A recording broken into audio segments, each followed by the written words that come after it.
오늘 주님께 예배하는 여러분들을 사랑하고 축복합니다. 같이 찬양으로 주님께 나아가도록 하겠습니다.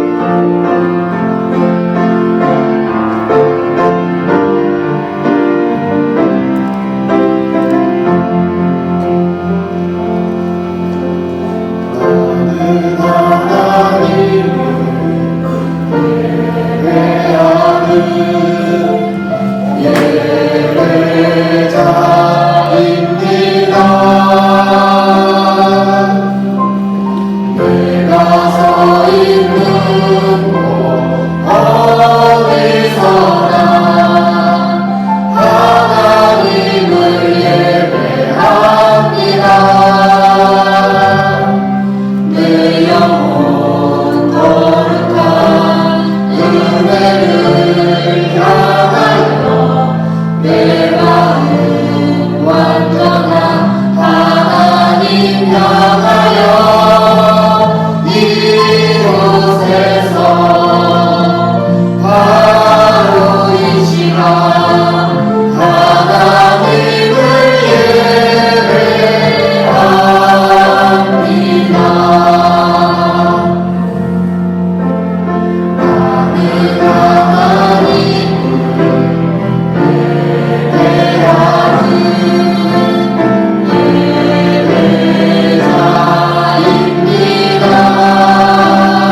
뜻을 향한 예배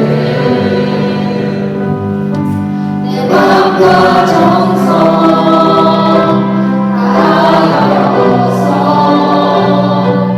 주 앞에 드려지는 예배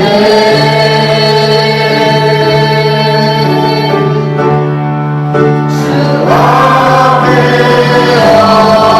엎드려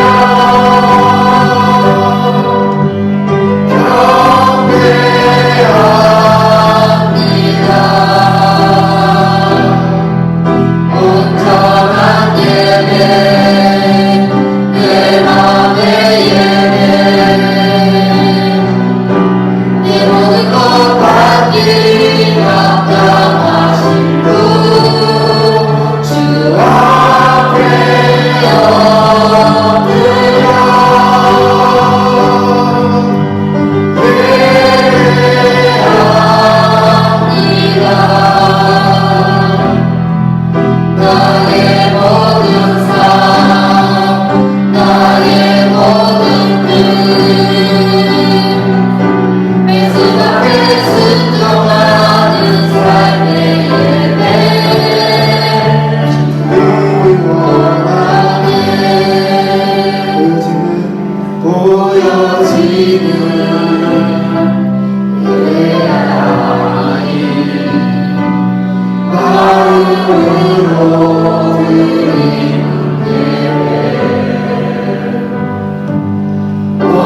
저희 주님만을 원합니다.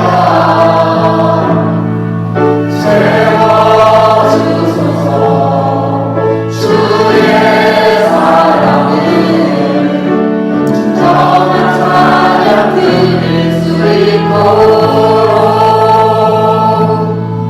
주께 가까이 날 이끄소서. 저희 주님만을 원합니다. 채워주소서. 주의 사랑은 진정한 찬양 드릴 수 있도록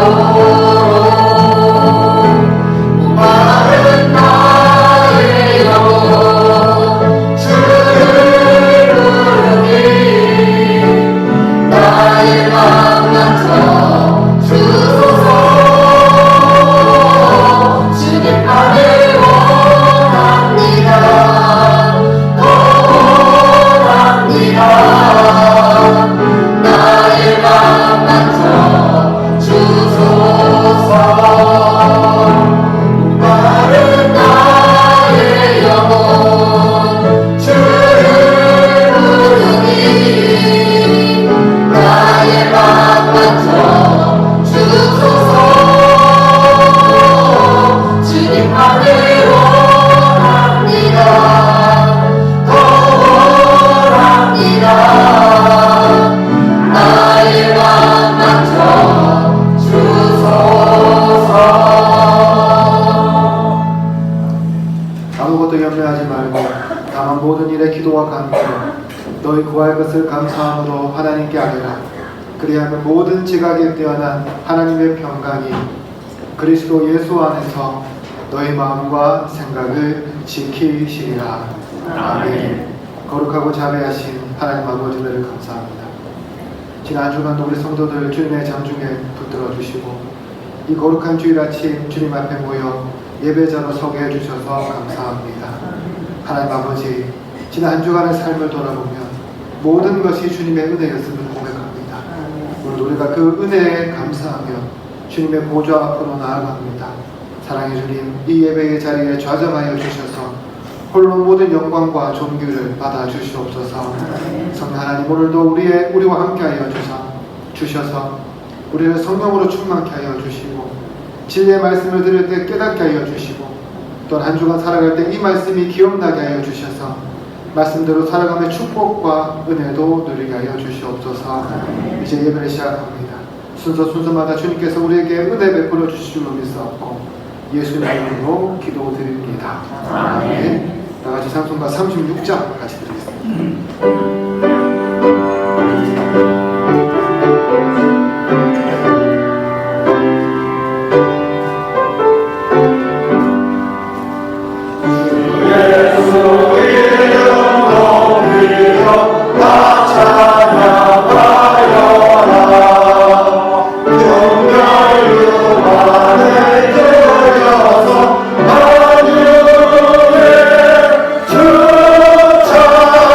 주찬양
교동문 20문 10편 33편 말씀입니다. 교동문 20문 10편 33편 우리 교독하겠습니다. 너희 의인들아 여호와를 즐거워하라. 찬송은 정직한 자들이 마땅히 할 바로다. 죽음으로 여호와께 감사하고 열줄 비파로 찬송할지어다. 새 노래로 그를 노래하며 즐거운 소리로 아름답게 연주할지어다. 여호와의 말씀은 정직하며 너희가 행하시는 일은 다 진실하시도다. 그는 공의와 정의를 사랑하시며 세상에는 여호와의 인자하심이 충만하도다. 여호와의 말씀으로 하늘이 기업이 되었으며 그 만상을 그의 기운으로 이루었도다. 그가 바닷물을 모아 무더기같이 쌓으시며 깊은 물을 곳간에 두시도다. 온 땅은 여호와를 두려워하며 세상의 모든 거민들은 그를 경외할지어다. 아멘. 자도신경으로 신앙 고백하겠습니다. 나는 전능하신 아버지 하나님 천지의 창조주를 믿습니다. 나는 그의 유일하신 아들 우리 주 예수 그리스도를 믿습니다. 그는 성령으로 잉태되어 동정녀 마리아에게서 나시고 본디오 빌라도에게 고난을 받아 십자가에 못 박혀 죽으시고 장사된 지 사흘 만에 죽은 자 가운데서 다시 살아나셨으며 하늘에 오르시어 전능하신 아버지 하나님 우편에 앉아 계시다가 거기로부터 살아있는 자와 죽은 자를 심판하러 오십니다. 나는 성령을 믿으며 거룩한 공교회와 성도의 교제와 죄를 용서받는 것과 몸의 부활과 영생을 믿습니다. 아멘. 자리에 앉아주시기 바랍니다. 찬송가 438장 같이 드리겠습니다.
사랑과 은혜가 충만하신 하나님 아버지, 지난 한 주간도 저희를 지켜보아여 주시고 거룩하고 복된 주일 저희의 발걸음을 주의 전으로 인도하여 예배드리게 하시니 감사합니다.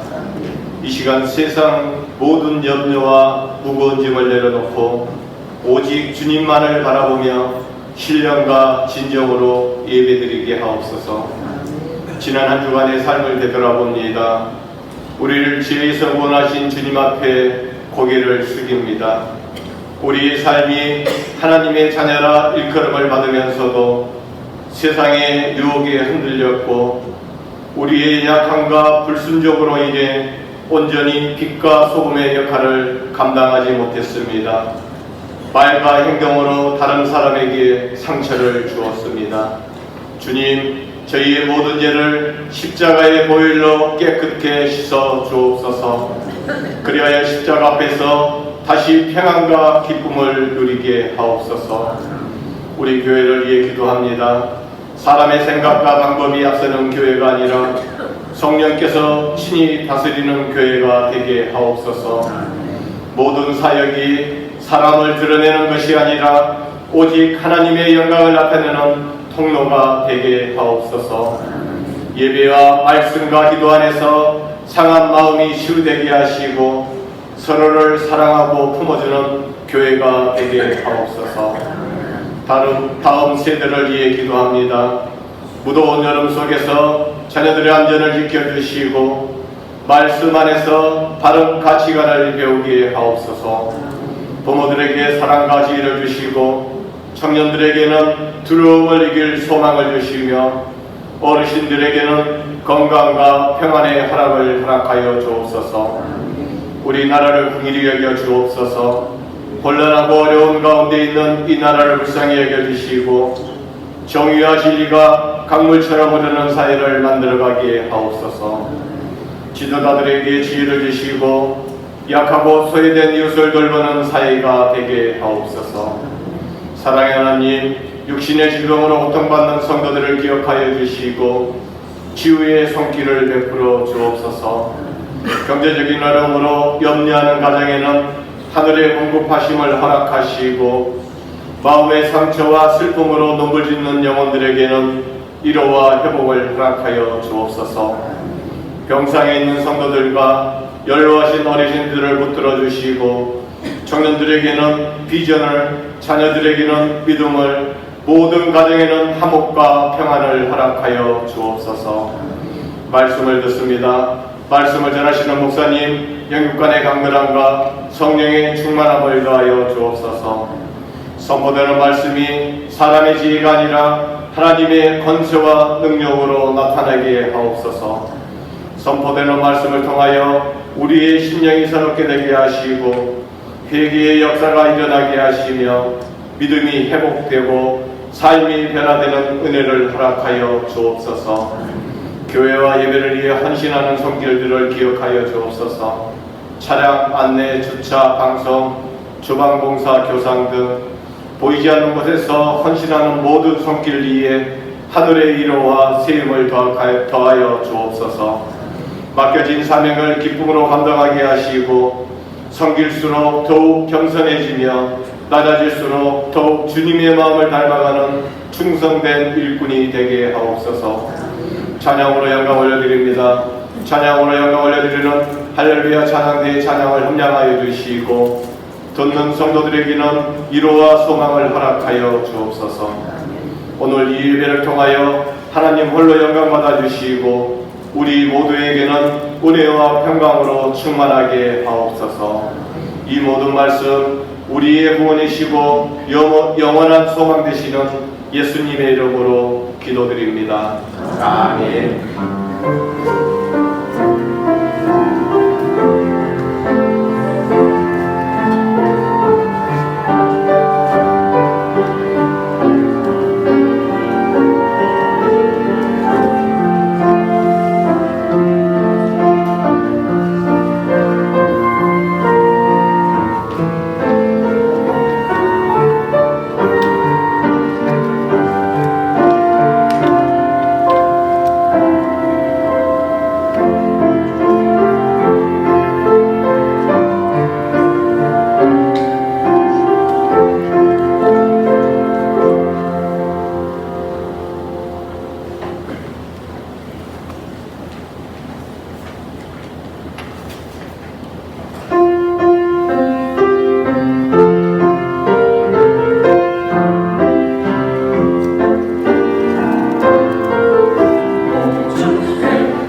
하나님의 말씀은 신약성경 사도행전 15장 6절부터 21절까지 말씀입니다. 제가 성경, 구약성경 213쪽에 있습니다. 사도행전 15장 6절부터 21절까지 말씀입니다. 신약성경 213쪽, 사도행전 15장 6절부터 21절까지 말씀, 우리 한 절씩 교독하도록 하겠습니다. 사도와 장로들이 이 일을 의논하러 모여 많은 대로이 있었는데 베드로가 말하되 형제들아 너희도 알거니와 하나님이 이방인 들어 내 입에서 복음의 말씀을 들어 듣게 하셨고 오래전부터 너희 가운데서 나를 택하시고 또 마음을 아시는 하나님이 우리에게와 같이 그들에게도 성령을 주어 증언하시고 믿음으로 그들의 마음을 깨끗하사 그들이나 우리나 차별하지 아니하셨느니라. 그런데 지금 너희가 어찌하여 하나님을 시험하여 우리 조상과 우리도 능히 매지 못하던 멍에를 제자들의 목에 두려느냐. 그러나 우리는 그들이 우리가 공연하게 주 예수의 은혜로 구원받는 줄을 믿노라 하니라. 온 무리가 가만히 있어 바나바와 바울이 하나님께서 자기들로 말미암아 이방인 중에 행하신 표적과 기사에 관하여 말하는 것을 듣더니 나를 마시에 야고보가 대답하여 이르되 형제들아 내 말을 들으라. 하나님이 처음으로 이방인 중에서 자기 이름을 위할 백성을 취하시려고 그들을 돌보신 것을 시므온이 말하였으니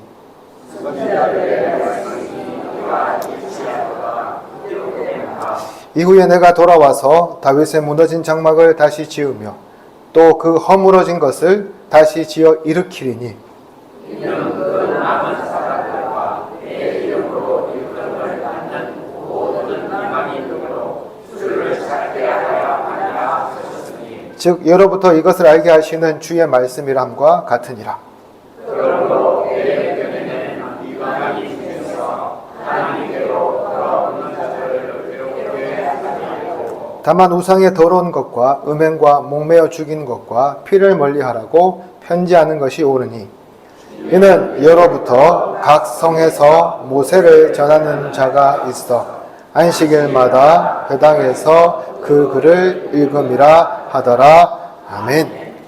오늘날 우리가 따르는 교회의 중요한 교리는요, 대부분 소위 공의회라고 하는 그런 회의를 통해서 확립이 되었습니다.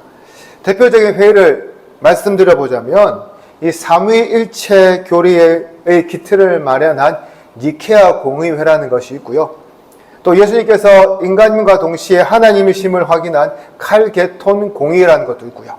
그리고 성령의 신성을 인정한 콘스탄티노플 공의회라는 것이 있습니다. 하지만 이 공의회들보다요, 먼저 열렸고 훨씬 더 중요한 결론이 내려진 회의가 하나 더 있었으니 바로 예루살렘 공의회입니다. 오늘 본문은 기독교 역사에서 가장 최초로 열린 교회 회의인 예루살렘 회의를 소개하면서요, 그때 무슨 의견이 오고 갔는지에 대해서 우리에게 말씀하고 있습니다. 그렇다면 이 총회는 무엇을 주제로 열렸을까요? 이방인들이 교회로 들어오면서 교회는 한 가지 문제에 부딪히게 됩니다. 뭐냐 하면 바로 예수 그리스도를 믿는 것, 그것만으로 구원이 완성이 되느냐, 아니면 할례나 모세율법이 여기에 더하여 필요하느냐라는 그런 논쟁이었습니다. 이방인들은 예수님만 믿는다면 구원받는다고 생각했습니다. 반면에 유대인들은 자기들의 몸에 새겨진 할례와 오랫동안 믿어왔던 그런 율법의 기반 위에서 이 믿음이 필요하다고 생각했습니다. 자세히 보면 예수님을 믿음으로 말미암아 구원받는 데에는 둘 사이에 이견이 없습니다. 그러나 유대인들은 자기들은 이미 할례를 받았고 모세의 율법을 지켜왔기에 이것은 기본으로 깔고 예수님께서요 믿음으로 말미암아 구원받는다고 말씀했다고 믿고 살았다는 거예요. 반면에 이방인들은 어떻습니까? 이런 아무런 전제사항이 없이 그냥 예수님만 믿으면 구원받는다고 생각했습니다. 바로 이런 이방인과 유대인들의 이 구원에 대한 생각의 차이가요 이번 회의를 개최하도록 만들었다는 거죠. 그렇다면 예루살렘 회의는 어떤 결정을 내릴까요? 그리고 이 결정들이 우리에게 보여주는 바는 무엇일까요?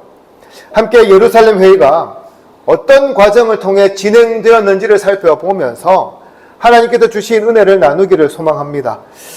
어느 날 인도의 유명한 독립운동가죠. 간디에게 한 엄마가요 애를 데리고 찾아왔어요.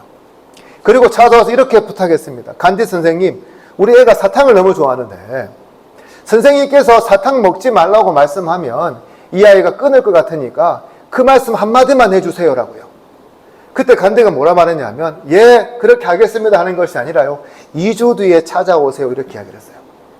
그리고 엄마는 고개를 갸우뚱해서요 뭔가 특별하게 하실 말씀이 있는가 보다 생각하고 2주를 기다렸다가 찾아갔습니다. 그리고 나서 2주가 지나서 다시 간디에게 아이를 데리고 왔지요. 그때 간디가 뭐라고 했을까요? 그냥 엄마가 부탁했던 대로 얘야 사탕은 몸에 좋지 않으니 먹지 마. 안 먹는 게 좋아. 이렇게 말해 주었어요. 그리고 나서 엄마가 뭘 기대했냐면 또 다른 말씀을 주실 거라고 생각했는데 아무 말이 없는 거예요. 엄마가 살짝 화가 올라와서요. 이렇게 말했습니다. 아니 선생님, 그런 말씀이라면 저번에 만났을 때 이미 충분히 하실 수 있는 말씀 아니었습니까? 그러자 간디가 이렇게 말을 했다고 합니다. 그때는 저도 사탕을 많이 먹고 있을 때라서 아이에게 그런 말을 해줄 수 없는 형편이었습니다. 그러나 지금은 제가 사탕을 끊었기 때문에 아이에게 이렇게 말할 수 있습니다라고요. 간디는 자기도 못 끊는 그 사탕을요 아이에게 끊으라는 그런 멍해를 줄 수가 없었던 거죠. 그래서 일부러 2주간의 시간을 요청했고요. 그 시간 동안 자기가 사탕을 끊고 아이에게 사탕을 끊으라고 권면해 주었던 겁니다. 사실 우리가 살아가다 보면 가끔씩요 자기도 못하는 그러한 일을 자녀나 아랫사람, 밑에 있는 사람들에게 멍해로 씌우는 경우들을 보게 됩니다. 예를 들어 부모님들은 어떻습니까? 학창시절에요 자기들은 그렇게 공부 안 해봤으면서 자녀들은 죽을 듯 공부 막 시키잖아요. 자기는 그래 안 해봤으면서요 자녀들에게 막 강요를 해요. 멍해를 그렇게 씌웁니다. 회사나 조직도 마찬가지예요. 본인들이 하려면 못할 것을 아랫사람이라고 부하 직원이라고 막 시킵니다. 그렇다면 우리의 신앙은 어떻습니까? 우리의 신앙도 이런 경우들 우리가 자주 경험하지요. 그래서 자신은 도무지 도달할 수 없는 그런 수준을 다른 사람들에게 요구하는 경우들이 있습니다. 물론 이유는 분명해요. 모두 다 그 사람들 잘 되라고 신앙 성숙해지라고 하는 거라고 핑계는 삼지만요. 막상 그 일을 자기 보고 해보라고 하면 못하는 경우가 꽤나 많죠. 자, 우리 다시요. 예루살렘 회의 장소로 돌아가 보길 바랍니다. 여러분, 이 회의의 분위기가 어떠했을까라고 상상해 보셨습니까? 아주 차분하고 조용하게 사도들이 시킨 대로 예, 그렇게 하겠습니다라고 순종하는 그런 회의 장소였을까요? 아니요, 매우 뜨겁고 격렬했어요. 우리가 어떻게 할 수 있냐면 7절 말씀 보세요. 뭐라 말합니까? 그곳에요, 많은 변론이 있었다라고 합니다. 다시 말해서 이 회의는요, 금방 끝나지도 그렇다고 해서 쉽게 결론이 내려지지도 못한 채 지지부진하게 계속해서 이렇게 이어지고 있었다는 거죠. 그러던 중에 사도 베드로가 일어나서 자기가 이방인에게 복음을 전했을 때에 하나님께서 아무런 차별도 하지 않고 그들을 구원해 주셨음을 이야기합니다. 여러분, 초대 예루살렘 교회에 극심한 핍박이 있었잖아요. 그렇죠? 왜 핍박이 있었을까요?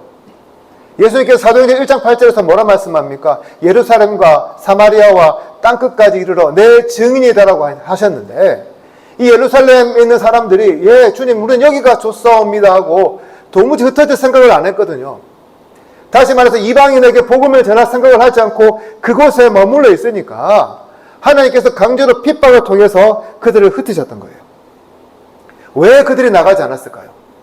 왜 예루살렘에서 똘똘 뭉쳐 있었을까요? 이방인들과 자신들은 엄연하게 다르다고 생각했기 때문입니다.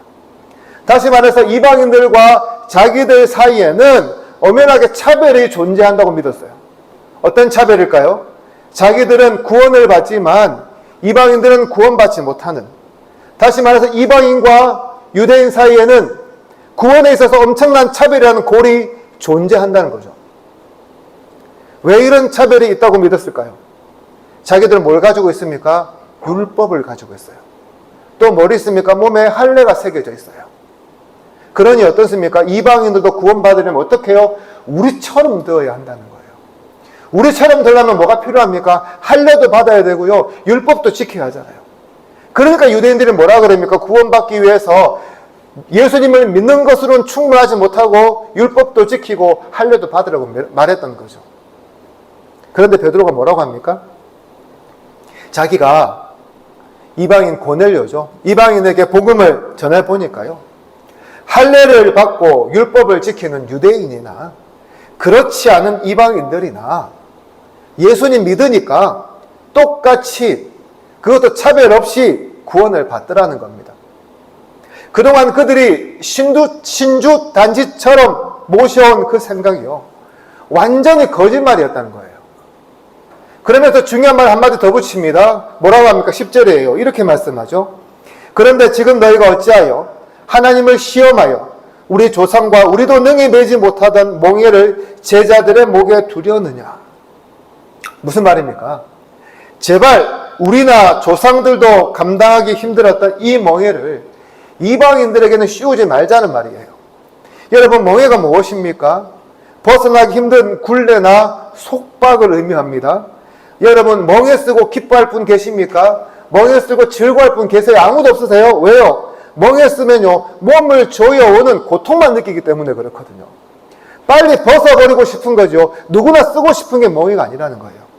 만약 여러분요, 누군가의 종이라고 하면 생각해 보세요. 그 종이라는 멍에 나의 자식들에게 물려주고 싶습니까? 함께 씌우고 싶으세요? 여러분이 전쟁터에 포로로 잡혔어요. 그 포로라는 멍에를 동료 군사들에게 씌우고 싶으세요? 예전에 우리 부모님들은 어땠습니까? 이 가난이라는 멍에, 이 무시라는 굴레를 자녀들에게 씌우지 않기 위해서 얼마나 부단히도 노력하셨습니까? 베드로의 말도 이런 차원이에요.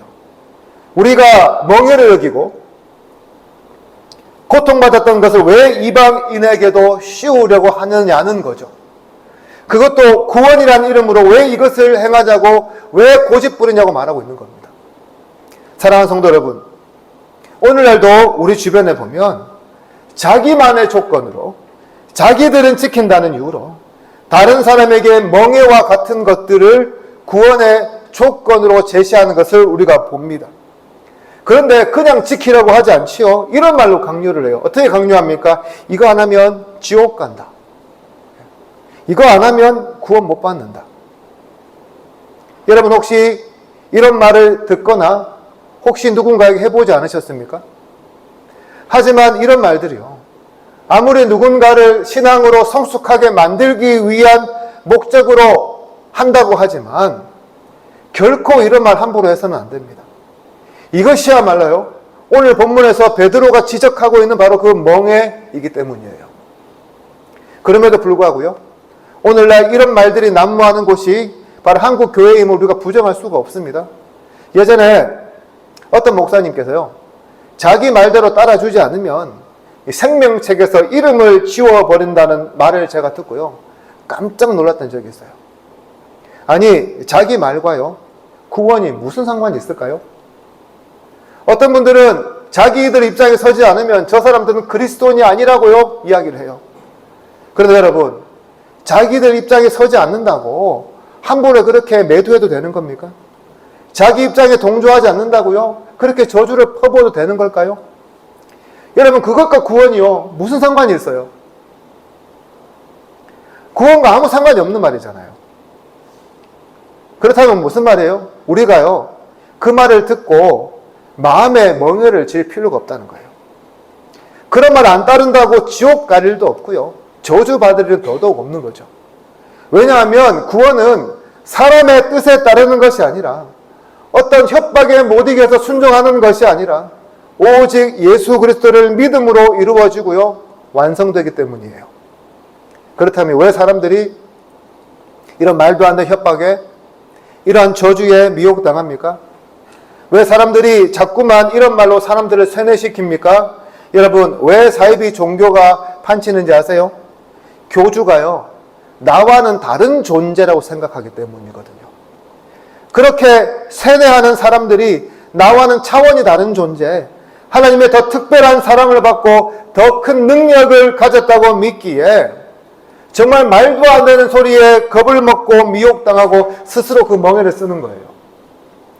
그런데 여러분, 복음에 차별이 있습니까? 복음에는 차별이 없어요. 여러분, 교회에는 차별이 있습니까? 차별이 있으면 안 될 곳이 교회예요. 복음 안에 여러분 높고 낮음이 어디 있으며 복음 안에서 누가 더 사랑받고 누가 덜 사랑받는 게 어디 있다는 거죠. 여러분, 예수님 누굴 위해 죽으셨어요? 정말로 특별하게 생각하는 그 소수의 사람을 위해 죽으셨습니까? 아니잖아요. 누굴 위해 죽으셨어요? 우리 모두를 위해 십자가에 못 박아 죽으셨어요. 그러므로 신앙생활을 하면서요 누군가 여러분에게 자기 뜻대로 따라주지 않는다고 지옥에 간다니 천벌을 받을 거라니 같은 소리 한다면 그냥 여러분 무시하세요. 누군가 여러분에게 멍해를 씌우려고 구원을 가지고 협박을 일삼는다면 그것으로도 여러분 염려하지 마시길 바랍니다. 왜요? 구원은요 그게 아니라 예수님을 믿는 것만으로 충분하기 때문이에요. 그것도 차별 없이 모든 사람들에게 충분하다는 거예요. 여기에 더할 어떤 것도 없고 멍해로 더 씌울 어떤 것도 없다는 거죠. 이 사실을 기억하면서요 잘못된 말들에 현혹되어 멍해로 고통받는 것이 아니라 우리를 구원하신 주 예수의 은혜에 감사하며 흔들리지 않는 구원의 축복을 누리는 저와 여러분 되기를 소망합니다. 제가 이번에 월드컵 하고 있잖아요. 그렇죠? 월드컵 경기를 한 번도 풀로 본 적은 없는데 한 번씩 제가 하이라이트는 봅니다. 제가 하이라이트를 보다가 이번 월드컵에서 가장 인상 남은 경기가 뭐냐면 우승 후보 아르헨티나와 이 카보베르데라는 여러분이 거의 들어본 적이 없는 그런 나라의 경기였어요. 누가 이겼냐면 우승 후보 아르헨티나가 연장까지 가서 3대2로 겨우 이겼습니다. 사실 저는 메시를 참 좋아합니다. 남자 메시 아시죠? 축구의 신이라고 불리는. 메시를 참 좋아해서 아르헨티나도 좋아하는데 왠지 그 경기의 하이라이트 결과를 알고 봤지만 어떤 생각이 들었냐면 이번에는 카보베르데가 이겼으면 좋겠다는 생각을 했었어요. 왜 그런 생각을 했는지 고민해 보니까 이런 거더라고요. 우리에게는 본능적으로 약자를 응원하는 그런 마음이 있기 때문에 그래요. 그렇다면 여러분, 예루살렘 회의는 어떠했을까요? 이 회의도 우리의 본능적인 정서를 따라서 그냥 약자처럼 보이는 이방인들의 손을 들어 주었을까요? 우리가 사도행전 15장 예루살렘 회의 부분을 그냥 별 관심 없이 읽게 되면 우리 자신도 모르게 어떤 생각을 하게 되냐 하면요, 이방인들의 세력이 약하고 이제 교회에 들어온 초신자들이니까 그들을 배려하기 위한 결정을 했다라고 생각하기가 쉽습니다. 여러분 어떻게 생각하십니까? 그런데 오늘 본문을 읽어보면요 그렇지 않다는 사실을 우리가 깨닫게 돼요. 계속해서 12절 보시면 베드로의 주장 이후에 뜨겁고 격렬했던 회의 분위기는 차갑게 가라앉습니다.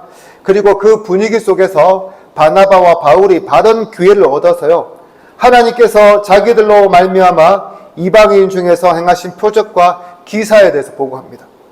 그 결과 이곳에 모인 참석자들은 베드로가 주장한 것처럼 할례와 율법이 없어도 하나님께서 이방인들에게 구원의 은총을 베푸신다는 주장이 근거 없는 낭설이 아니라 진실임을 확인하게 되죠. 자, 어떻습니까? 이 정도면 베드로의 주장이 바울과 바나바의 이방인 선교를 통해서 증명이 되었으니까 그대로 수용하자고 말할 만하지 않을까요? 이게 보통 우리의 보편적인 생각이에요. 하지만 초대 교회는 달랐습니다. 그들은 이런 걸로요, 결론을 쉽게 내리지 않고 대신 어떻게 하냐면 말씀을 통해서 다시 한번 이 주장이 사실인지 아닌지 검증하고 확인합니다. 그래서 15절에 보면 이렇게 말하죠. 선지자들의 말씀이 뭐라고요? 이와 일치하도다라고 이야기해요. 이 당시 예루살렘 교회의 지도자는 베드로가 아닌 예수님의 동생 야고보였습니다. 그러니까 야고보가 이 회의 의장이었어요. 따라서 그가 발언한다는 것은 모든 의견을 취합하여 결정을 내리는 거라고 할 수 있었습니다. 그런데 보시면 야고보는요, 어떻습니까? 이방인들이 약자라고 무조건 편들고 있지 않습니다. 베드로의 주장이 일리가 있다고 무조건 결론 짓지 않습니다. 대신에요, 아모스 말씀을 통해서 확인한 다음에 이 주장을 따를 것을 요청하고 있습니다. 이것은 교회의 결정이 사람의 말이 아니라 하나님의 말씀에 근거해야 한다는 사실을 우리에게 잘 보여줍니다. 제가 나이가 얼마 되지 않고 죄송하지만 짬이 되지 않아서 청회에는 갈 수 없는 몸이지만 제가 우리 교단 노회에는 자주 갑니다. 목사이기 때문에. 그런데 노회에 가보면 어떤 생각을 한 번씩 해보냐면요, 목소리 크신 분들이나 자기 의견을 고집스럽게 주장하며 계속 나가서 마이크 잡는 분들이 원하는 대로요, 흘러가는 것을 보게 돼요. 어떤 경우는 소위 힘 있는 분들의 의중대로 진행되는 경우들도 봅니다. 그런데 이거는 노회뿐만이 아니더라고요. 국회도 마찬가지 아닙니까? 힘 있고요, 머리수가 많으면 아무리 합리적이고 나라에 필요한 정책이라 하더라도 무시하고 자기들 뜻대로 막 결정하지 않습니까? 그런데 여러분, 이 예루살렘 회의가요, 다수결로 어떤 결정을 내렸으면 어떤 결과가 나왔을 거라고 생각합니까? 정말 우리가 오늘 보고 있는 이런 결론이 났을까요? 저는 아마 오늘날 우리가 알고 있는 결론대로 흘러가지 않을 가능성이 훨씬 더 컸을 거라고 생각합니다. 왜냐하면 지금 이곳에 모여있는 대다수 어떤 사람이에요? 유대인들이에요. 이방인들은 거의 없는 거죠. 여러분, 아무리 바른 소리 해도요, 팔은 어디로 굽습니까? 안으로 굽어요. 팔은 안으로 굽는다고요? 그렇게 행할 가능성이 훨씬 더 컸다는 거죠. 즉, 사람을 보고 사람의 숫자를 보면 바리새파 성도들의 주장을 따라갈 수밖에 없었다는 거예요. 왜요? 이게 익숙하고 자기에겐 좋으니까요. 그러나 야고보가 하나님의 말씀을 근거로 제시하니까요, 여기에 대한 불만이 터져나오지 않는 거죠. 다 덮어지는 겁니다. 여러분, 우리 교회도 마찬가지예요. 모든 것을요, 사람의 숫자만 보고 결정하려고 해서는 안 됩니다. 우리 쪽이 사람이 더 적네, 우리 쪽이 사람이 더 많네라고 따지기 시작하면 교회는 나누어지기 딱 좋게 됩니다. 또한 감정을 가지고 무언가를 하려고 하거나 영향력 있는 사람들의 말에 휘둘려서도 안 된다는 거죠. 그렇다면 어떻게 해요? 하나님 말씀에 근거할 수 있어야 해요. 하나님께서 성경을 통해 우리에게 어떻게 말씀하시는지 들을 수 있어야 한다는 거죠. 그렇게 하나님 말씀을 근거로 해서 우리가 나아가야지 사람의 말에 휘둘리거나 숫자로 따지기 시작하면 반드시 문제가 발생할 수밖에 없는 겁니다. 오늘날 교회들마다 아주 당연하게 이야기해요. 뭐라고 이야기합니까? 교회마다 문제없는 교회 없다. 어떤 교회들마다 다 문제를 가지고 있다는 말 아주 자랑스럽고 아주 상식처럼 이야기합니다. 그런데 그 근저에는 뭐가 있을까요? 하나님의 말씀이 아닌 사람의 생각과 감정이 자리 잡고 있지 않을까요? 사람의 권위와 우리는 이렇게 해왔다는 전통이 자리 잡고 있기 때문 아닙니까? 여러분, 중요한 건요, 하나님 말씀이에요. 그래서 종교개혁자들이 주장한 것 중에 하나가 뭐라고요? 오직 성경으로 돌아가자였거든요. 여러분, 과거 로마 천주교가 하나님의 말씀이 아닌 전통에 기대고요, 교황의 말을 마치 하나님 말씀처럼 숭배하고요, 온갖 거짓된 것을 관례나 권위라는 것을 통해 이어가는 것을 보며 종교개혁자들은 분연히 일어났습니다. 그런데요, 그 모습 보면 얼마나 화가 나겠어요. 얼마나 꼬치꼬치 따져 묻고 싶겠어요. 근데 그렇게 감정적으로 대치하지 않았어요. 어떻게 합니까? 다만 하나님 말씀으로 돌아가자고 주장했어요. 하나님 말씀대로 하자라고 이야기했어요. 그리고 그 후손이 바로 오늘 우리라는 거죠. 사랑하는 성도 여러분, 오늘 우리에게 필요한 것이 무엇입니까? 바로 이 말씀으로 돌아가는 거 아닐까요? 말로만 하나님 말씀대로 행하자는 것이 아니라 하나님의 말씀에 근거해서 결정하고 판단하고 또한 순종해야 하지 않겠습니까? 여러분, 전통도 좋습니다. 훌륭한 거예요. 사람의 의견도 좋습니다. 뛰어난 의견이 나올 수 있거든요. 그러나 그런 것들 다 좋지만 사람의 말이 아닌 하나님의 말씀이 중심이 되고 하나님의 말씀으로 돌아가 그 말씀을 듣는 교회, 그리고 순종하는 교회, 그것이야말로 우리 교회를 살리고 바른 교회로 이끌어가는 방편이 되지 않겠습니까? 그러므로 사랑하는 성도 여러분, 어떤 중요한 결정 앞에서 이러쿵저러쿵 내 의견을 말하기 이전에 성경 말씀이 뭐라고 말씀하는지부터 여러분 들어보시기를 바랍니다. 말씀으로 돌아가서 여러분들의 주장과 생각이 맞는지를 한 번 더 검토하고요, 고민해 보시기를 바라요. 그렇습니다. 아무리 우리 생각이 맞아 보여도 하나님의 말씀이라면 우리는 내려놓고 순종할 수 있어야 합니다. 이 마음을 가지고요, 모든 결정을 하나님 말씀 앞에 맡기는 저와 여러분 되기를 소망합니다. 마지막으로 베드로의 주장이 하나님 말씀에 근거한다는 것을 확인해 준 야고보는 19절에서 이방인들을 괴롭게 하지 말자고 합니다.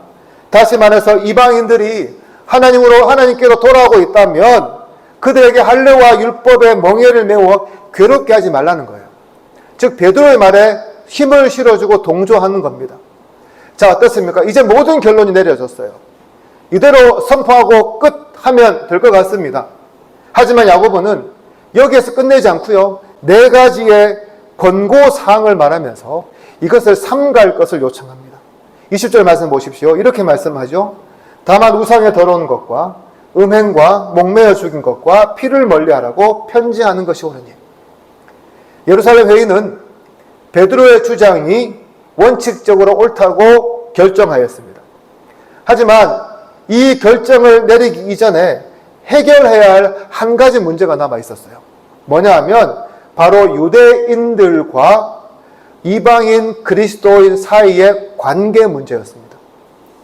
지금 베드로가 주장한 이 의견을 그대로 수용하면 어떤 문제가 발생할까요? 할례를 받고 율법을 지키는 독실한 유대 그리스도인들 중에는요, 지금처럼 이방인들을 부정하다고 여기며 교제하기를 거부할 사람들이 나타날 가능성이 다분했다는 거예요. 반면에 이방 그리스도인들은 그런 유대인들을 바라보며 교만하다고 탓하며 섭섭한 감정을 가질 수 있었습니다. 따라서 이 둘 사이를 이어줄 또 다른 방안이 필요했다는 거죠. 야고보는 이 사실을 잘 알고 있었습니다. 그래서 베드로의 주장은 수용하되 이방 그리스도인들이 준수해야 할 4개의 요구사항도 함께 제시합니다.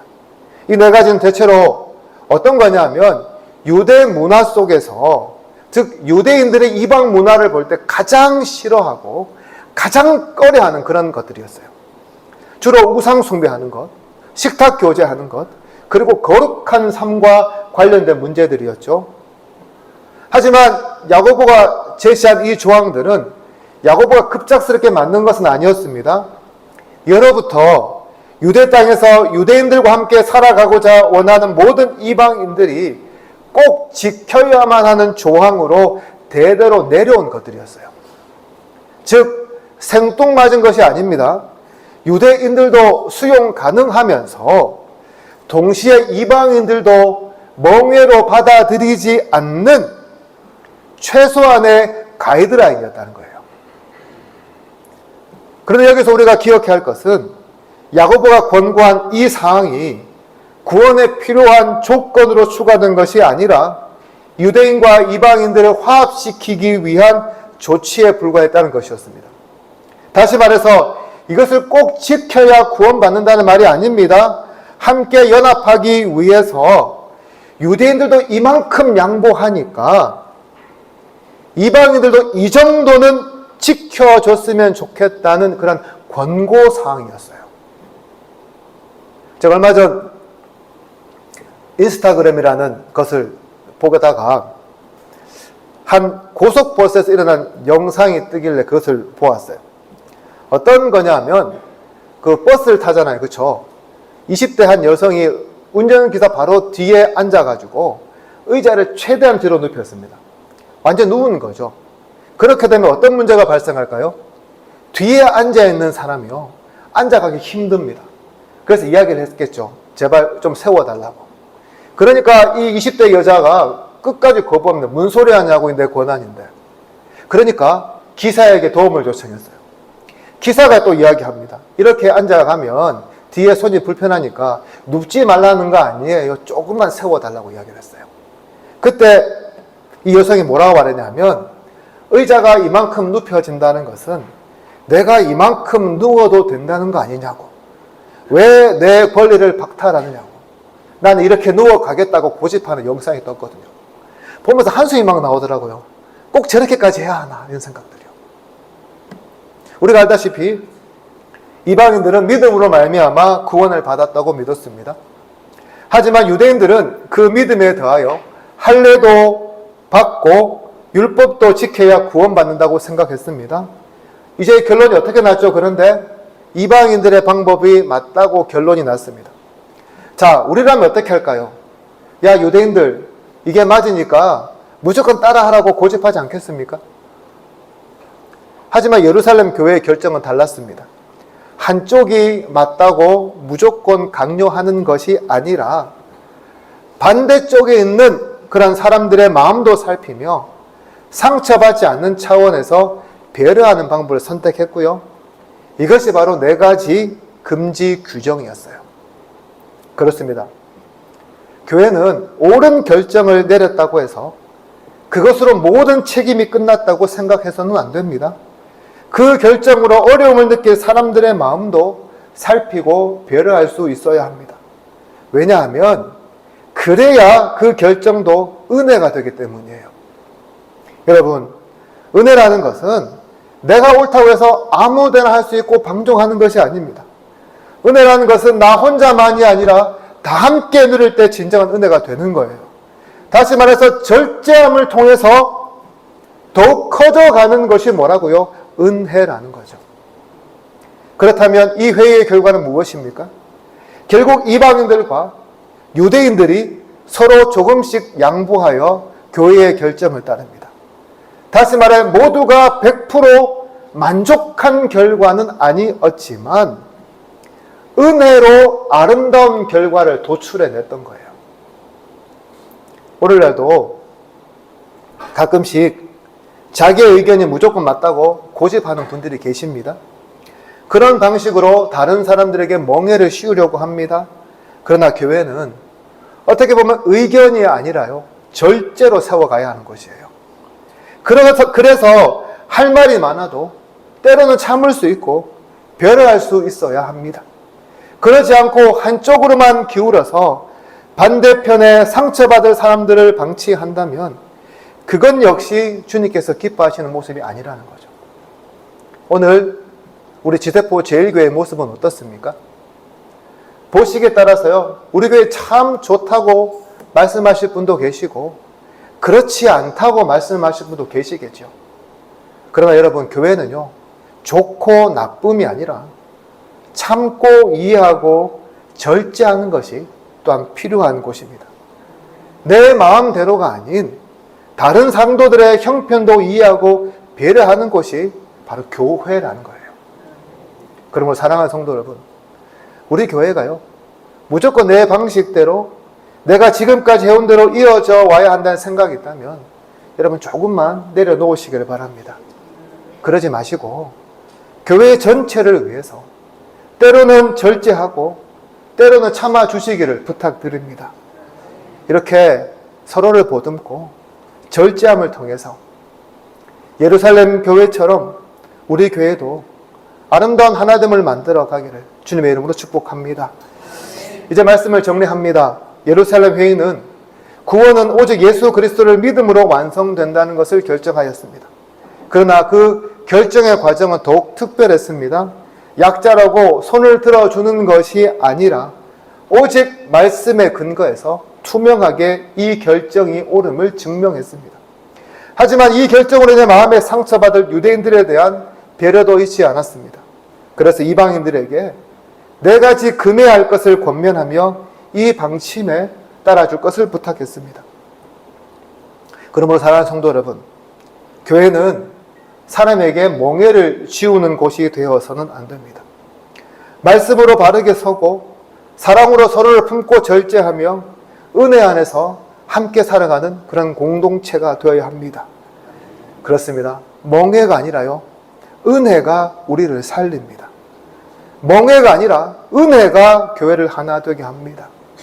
그리고 멍해가 아니라 은혜가 우리를 끝까지 천국으로 인도합니다. 이 사실을 기억하며 오늘도 사람의 멍에는 내려놓고 예수 그리스도의 은혜만 붙드는 저와 여러분 되기를 주님의 이름으로 축복합니다.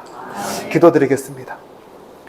하나님 아버지, 은혜를 감사합니다. 오늘도 주일을 맞이하여 우리를 불러주시고 하나님 말씀을 듣게 하여 주셔서 감사합니다. 오늘 이 말씀처럼 우리가 다른 사람에게 함부로 멍해를 씌우지 않게 하여 주시고 혹시라도 잘못된 멍해로 힘들어하는 성도들이 있다면 그 멍해로부터 자유하게 하여 주시옵소서.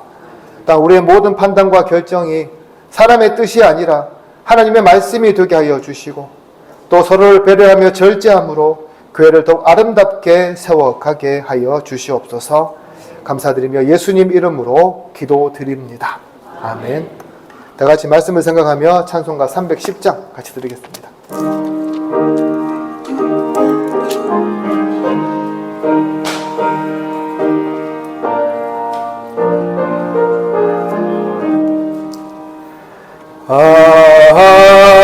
하나님의 은혜로 있을 데 없는 자 왜 구속하여 주는지 난 알 수 없도다. 내가 믿고 또 의지하는 내 모든 형편하시는 주님 늘 보여주실 것을 나는 확실히 아네. 왜 내게 굳센 믿음과 또 복음 주셔서 내 마음이 항상 편한지 난 알 수 없도다. 내가 믿고 또 의지하는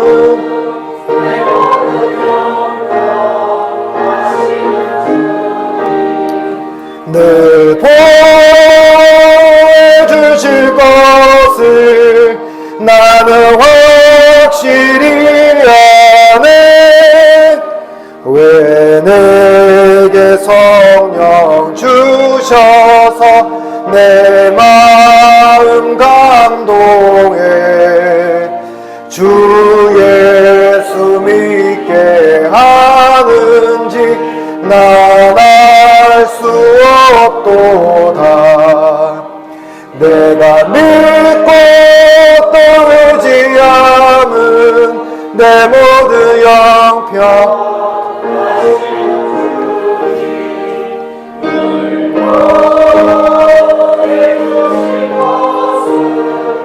나는 확실히 아네 주 언제 강림하실지 오밤에 옥낮에 또 주님 만날 그것도 난 알 수 없도다 내가 믿고 또 의지함은 내 모든 형편하시는 주님 늘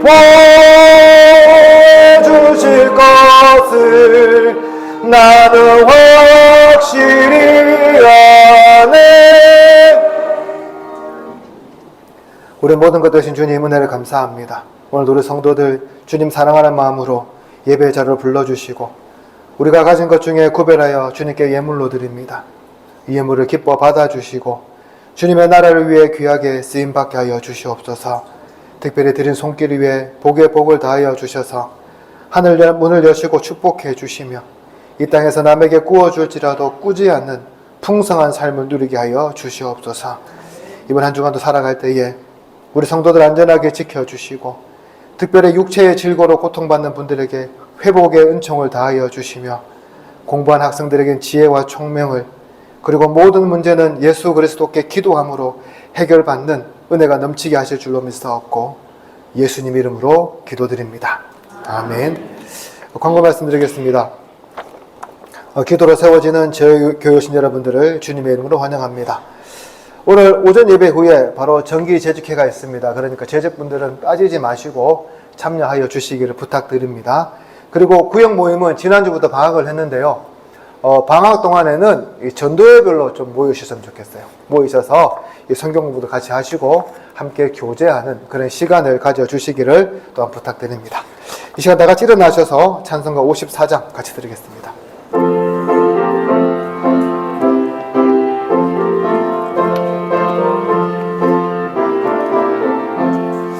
주여 복을 구하오니 편히 가게 하시고 사람마다 주 은혜로 이기도록 하시고 광야 같은 세상에서 항상 인도하소서. 주의 복된 말씀 듣고 무한 감사합니다. 구원받은 주의 성도 열매 맺게 하시며 하나님이 우리 함께 항상 계시옵소서. 아멘. 주 예수 그리스도의 은혜와 하나님의 사랑과 성령의 교통하심이 너희 무리와 영원토록 함께 있을지어다. 아멘.